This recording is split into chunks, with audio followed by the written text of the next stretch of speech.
Hello children, I welcome all of you in today's English session. So children, we are on page number 65, lesson number 27, The Legend of Marathon. The Legend of Marathon. Now let's see what is this chapter. The marathon is a sporting event. It is a running race of about 42 kilometers. The word marathon also means a task or event that lasts a long time and requires a lot of efforts and patience. The first marathon race was organized at the time of first Olympic Games, which were held in Greece.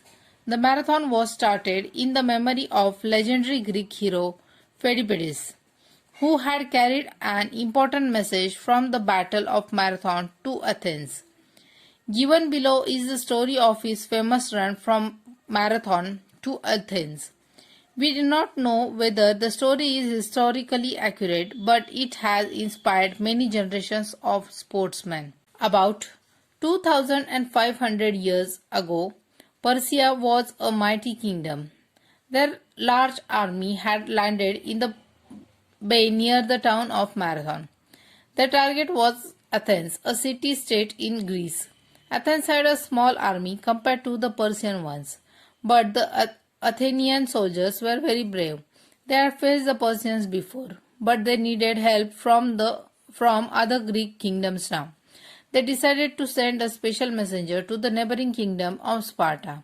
His name was Pheidippides. Pheidippides was a young man who served as a day-long runner.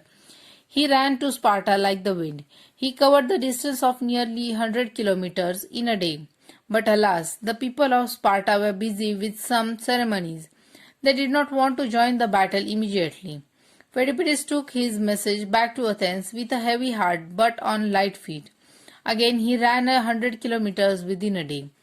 When the generals of Athens heard the cold Spartan response, they did not lose heart. They were ready to fight on their own. The Persian army was watching Athens like a cat watches a mouse hole, so they decided to launch a surprise attack on Persians. The Athenian generals sent their flanks round the Persian forces like speeding arrows and began to draw them in. The Persians were not ready for battle. Even so, they were skilled archers. They showered arrows on the soldiers of Athens, but the arrows simply fell off their helmets and strong armors. Also, the Athenians knew their seashore well. The Persians were new to the terrain. Many of them were killed, many more were injured, some of them were lost in the marshy areas. The brave Athenians drove back every single remaining Persian soldier back to their ships anchored in the bay. The battle was over within a few hours. The battle was over, but the Persians did not accept defeat. They saw that the entire army of Athens had rushed to the seashore, leaving the city of Athens far behind. Only the aged people, women, and children were left in the city. The Persians now devised a new plan. The sea route to the city of Athens was much shorter than the land route. The Persians decided to take the sea route and pounce upon Athens from the seaside. The Athenian army would take very long to travel back to Athens on foot with their heavy armor and weapons. Seeing the Persians, the defenseless people in the city of Athens would think that Athens had lost the battle. Then it would be easy for the Persians to take over the city. The Athenian generals too were good strategists. When they saw the Persian fleet leave in a hurry, they understood the Persian plan. They resolved to go back to Athens as fast as possible to defend it. But it was very necessary to let the people of Athens know that they had won. Then they would not open the city gates to the Persians. They would wait for the victorious Athenian army to return. The city would be safe. Who would take this message to them? The message must be delivered before the Persians reached there. Who would travel faster than the Persian ships, and that too on a longer route? Who else but Pheidippides? Pheidippides had already completed a run of more than 200 kilometers just the day before, but he was a brave young man. He would do anything for his state. Also, this time he was to carry a happy message. It was not easy for Pheidippides to reach Athens sooner than the Persians did. That is why this time he left the usual safe route and chose another one that passed through cliffs and mountains but was much shorter. Pheidippides scaled the first steep cliff and picked up speed. He had to run more than 40 kilometers. It was very hot. He began to perspire.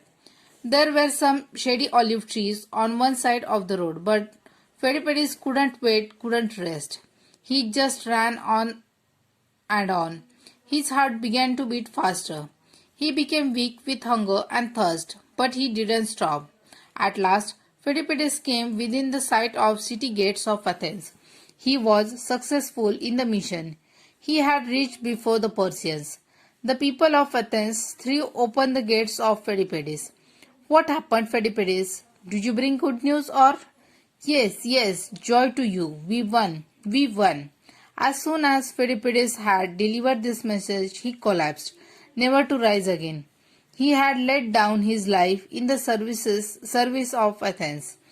The story of Pheidippides had inspired the people of Greece for many centuries.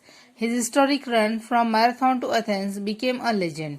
When the Olympic Games were started in Greece, this legendary event was commemorated in the form of sporting event, the marathon.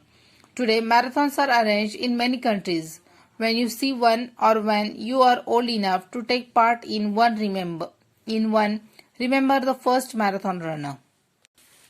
Now children, we have read a story called The Legend of Marathon. In this story, the Greek hero Pheidippides carries a message from the battlefield of Marathon to his people in Athens. He runs a distance of over 40 kilometers under very difficult conditions. So this was the story. And in the end of the story, you can see that after giving the message that is good news, he had lost his life. So marathon is a sport in the memories of great marathon runner Pheidippides. So children, now you have to read this chapter, then you have to write the quick check questions in your notebook and also complete your workbook in neat and clean handwriting. Thank you. Bye.